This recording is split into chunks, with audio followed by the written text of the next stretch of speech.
Today, I'm going to talk about something a bit different, and it's much more in the realm of implementation as opposed to many graphs and statistics of different findings and other bits and pieces. I did put one in specifically for passive because first thing this morning I was thinking, is it kind of going to research and I'm going to stick it in, that's the thing.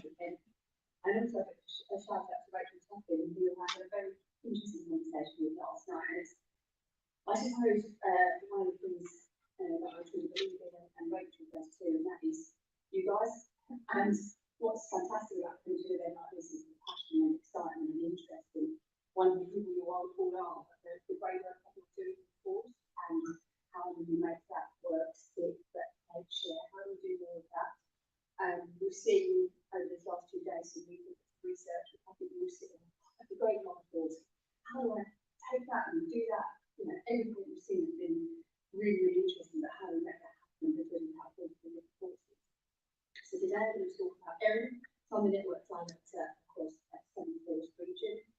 So what that really means across the region of those forces like Kent, Essex, Hampshire, Bedfordshire, Hertfordshire, Suffolk and Yorkshire, is that you collaborate with different plans. I'm going to talk to you about how that's done. But essentially, in your mind, if you think of in the middle of the night, and I see that presentation, 3 words, and that was, how do we industrialise what we do? How do we optimise upon our skills and style?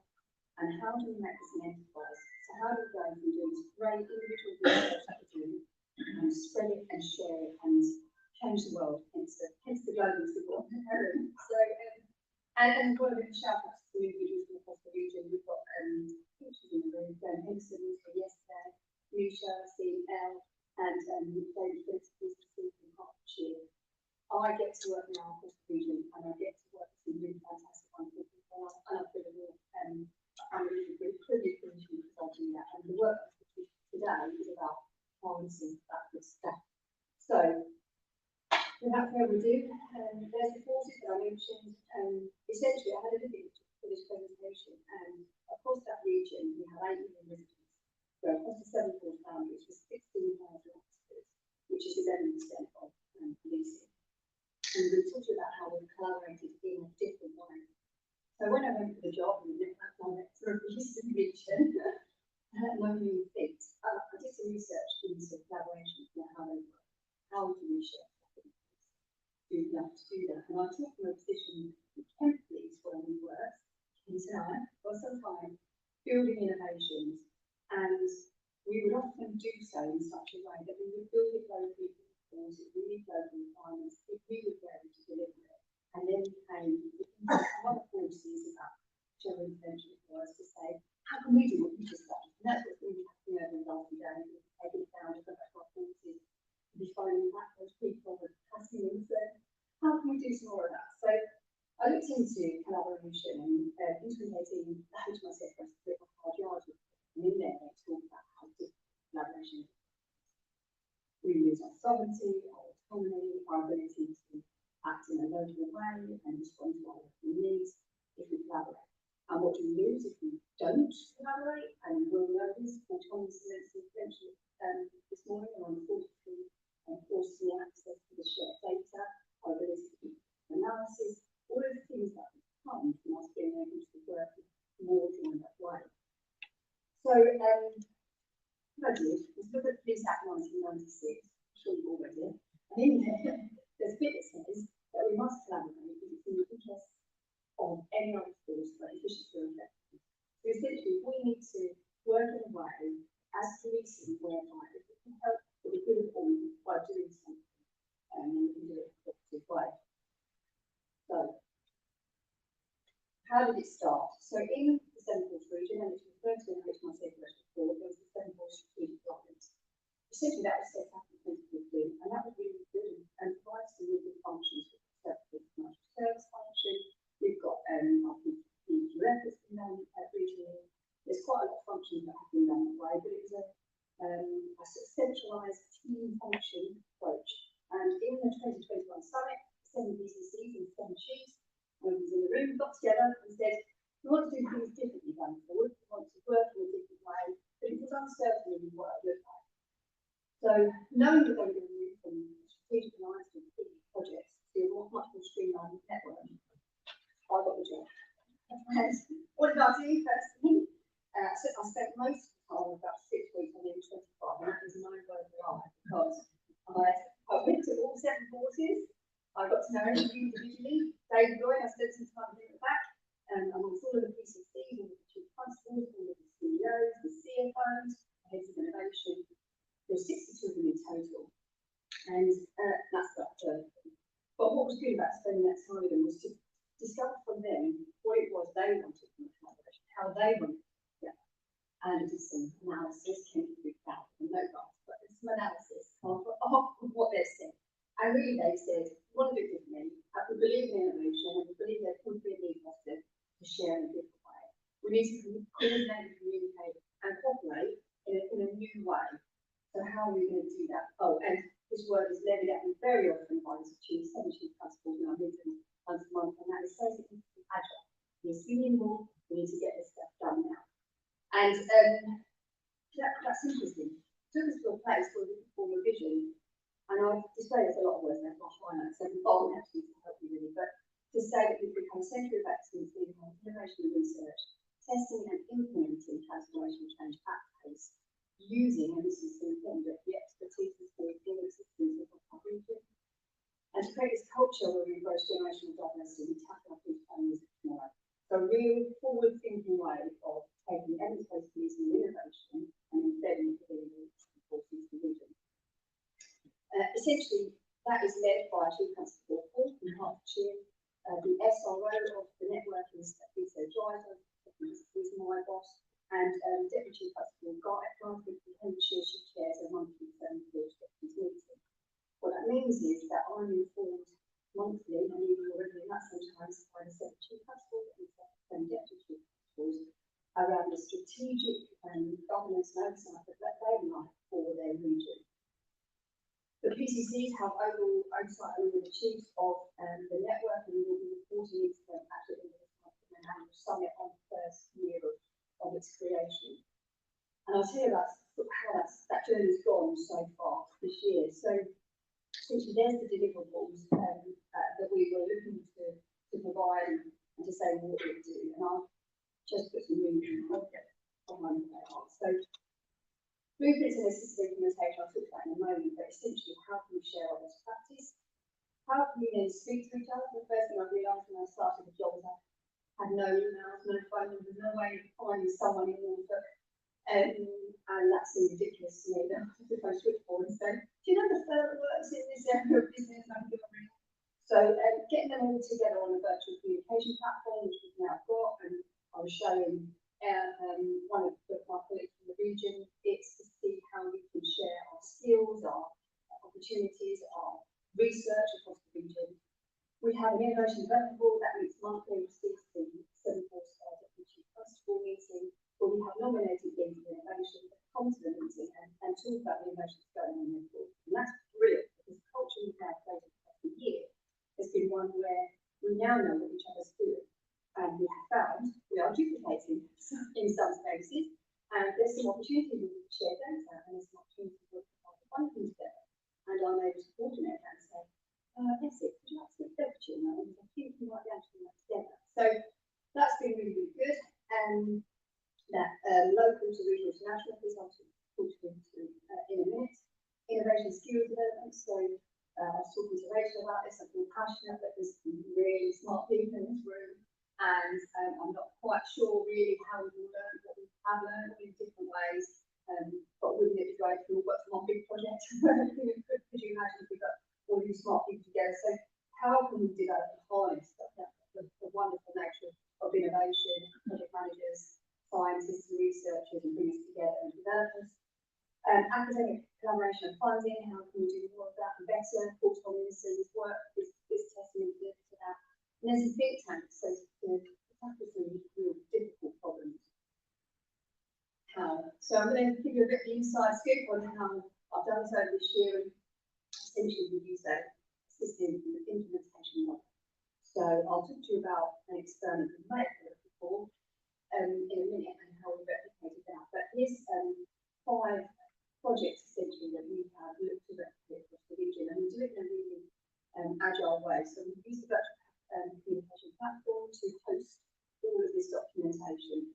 A blueprint is created by the project manager of the initial project, and it's a competency style approach.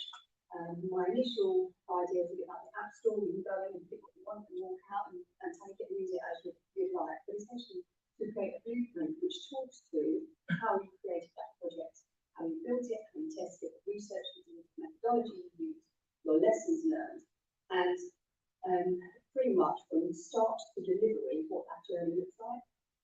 So having now done the 5 blueprints in a year, I like to work at pace. What we've been able to show, and I had feedback only yesterday from another force outside of the region who have used the blueprint, and they've said it's been really, really useful and really efficient that way of working to take what we've done in the region and be able to replicate it. We'll just run through the 5 that we have done.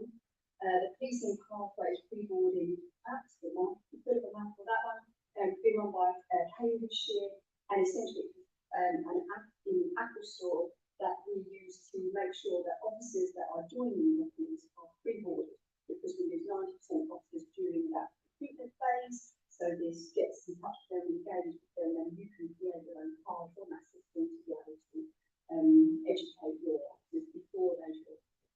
So that was really, really good, and we've got a brilliant signature from James Sutherland, who worked with Cambridgeshire and he built the outcomes and helped the blueprint. Virtual work experience from Norfolk, that's really good for engaging with young people, and essentially it's a youth work experience virtually. They did some academic research which supported it, which showed that it improved confidence in policing. You have the virtual work experience within the force. Again, the project manager wrote that document, and it's being replicated by some of the forces. Also, adaptation, one we did very recently, some work we've done with Bedfordshire, and also adaptation, where we use technology to make things much easier for investigators to be able to do that documentation. EBITS, clever chap sitting in the front row, Fabian, got an algorithm some years ago, and we didn't really realise it was a blueprint on the beginnings of it then. Recently, two of the forces said we really want to implement EBIT, how we do it, and so we'll get a document and added it to it and made a blueprint, and then make a video response to transfer money. The blueprints are interesting and useful because not only do they have stuff, is all of the documentation that the project managers use to send it to them. So that goes from data protection forms to your project initiation documents, to your business cases, to benefits realisation, to analysis, whatever you want. You can put it in there, append it, and then it can be batch required. So it saves a lot of work, and it really works, emphasises the good work that's been done. I'm going to talk just briefly around rapid video response, which I know already before. I've got some parts of people I know it inside and out, but essentially it's a really good example of how we've been able to do it. And I think by doing this, and the reason I'm telling you about it, to show how you can take an innovation, you can use your evidence base and harness the work you've done there, and then develop it nationally in a step-by-step way. So essentially rapid video response, you can see there, was for us to test an immediate response by video against a delayed physical response to calls for service for domestic use. Those calls were of a media risk nature where the offender was absent and the victim consented to the service.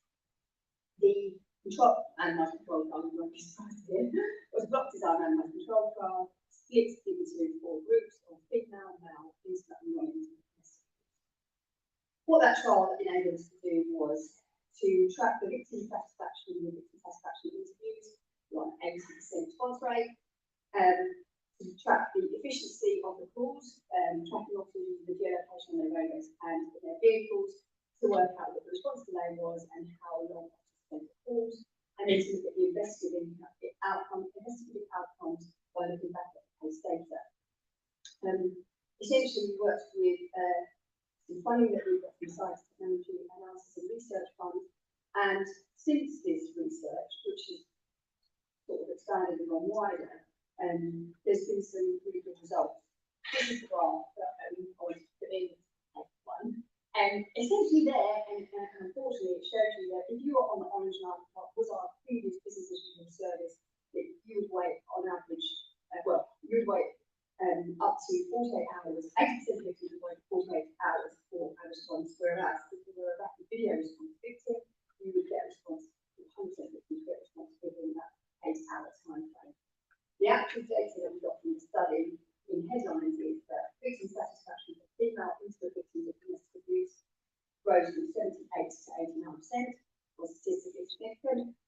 That the response delay, as that graph indicates, rose from 3 minutes if you were an RBR victim to an average of very nearly 3 hours if you were to await physical response.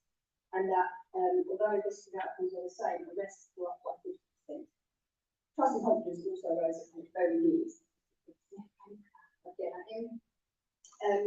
Just a bit of feedback from one of the victims on RBR, and this was in relation to PC reading with police. And the victim said, it was amazing to have the service so quickly. I could see the officer amazing. I felt connected and reassured. It was a gold star service. Amazing video, full consultation. I have to say, 5-star for everything. So I'm going to talk to you really not about this study, but I would advise that you keep doing this.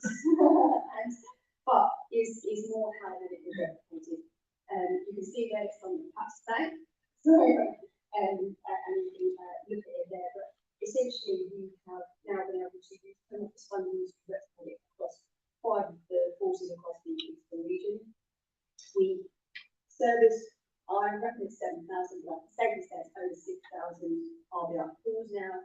And I regularly will contact volunteers of the forces and say, what calls have you had? How's it going? What victims have you saved today? And I get all of those stories. I can tell you one that came from local land victims. But essentially, a victim contacted RBR and she revealed that she'd been strangled by her husband in a recent incident and then disclosed that she was suffering from her husband for the last 10 years. She said that she felt scared, desperate, and isolated. When the dash risk assessment was done, it was graded as high. But the victim was really concerned regarding the timing of the arrest of her husband. It made threats to take children from her. She was really concerned about that. So the RBR officer was able to gain details of the suspect's daily movements, and the arrest was made the following morning. That wouldn't have been the case had it waited on average 33 hours for us to be able to take action on that case. So the anecdotal stories are really useful to be able to convey across the impact of RBR. What we're able to say though beyond the scientific study and as a result of some of the wider research is that it's being replicated not only within the region, many gives forces of people that sit here are replicating it. Australia, New Zealand, the US and Canada are replicating it and other forces around the world because it is a very different way in which we provide a response to victims, one which does focus on the victim journey and victim satisfaction. The ability to be able to replicate that pace across that region was challenging. We received substantial funding from the Home Office, and that was really useful, but it meant that we only had a number of weeks to have the video response replicated across the region. The blueprint was essential to that because it had these are the rules you might want to follow because it's tried and tested in Kent, and this is what works really well.